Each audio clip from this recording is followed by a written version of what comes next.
Lord, ibigay mo po sa akin ang dapat kong gawin sa araw na ito. Lord, thank you for this day.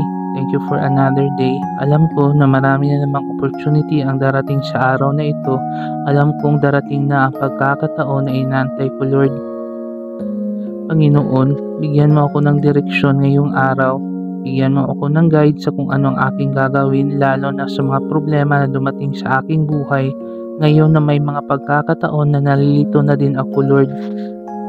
Ibigay mo po sa way ko ang mga sagot, solusyon sa mga dalahin ko ngayon. Panginoon, ilayo mo po ako sa mga pagkakataon at mga tao na naglalayo sa akin sa sagot ninyo sa aking mga problema, Lord.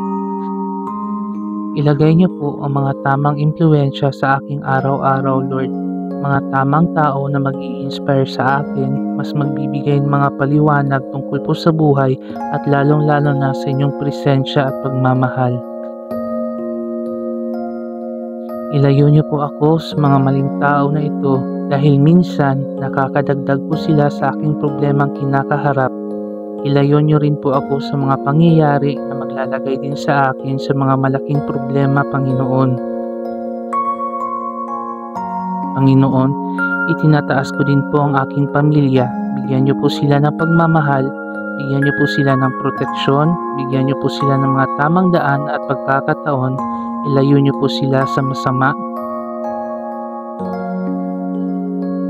Kasama din po sa aking dasal na ito, Lord, ang aking bayan. Alagaan at bigyan niyo din po ng direksyon at guidance ang mga namumuno. Bigyan niyo po sila ng wisdom para sa tamang pagtakbo ng aming gobyerno. Ilayo niyo po ang mga taong ito sa pag-iisip ng masama dahil buong bansa ang kanilang inaalagaan, hindi lang Pilipino sa Pilipinas kundi ang nasa ibang bansa.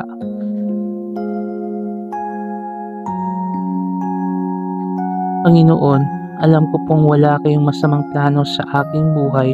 Alam ko pong ang lahat ng plano mo ay sa ikagaganda ng aking buhay, sa ikaaangat ng aking araw-araw, hindi lang para sa akin, kasama na din ang aking pamilya.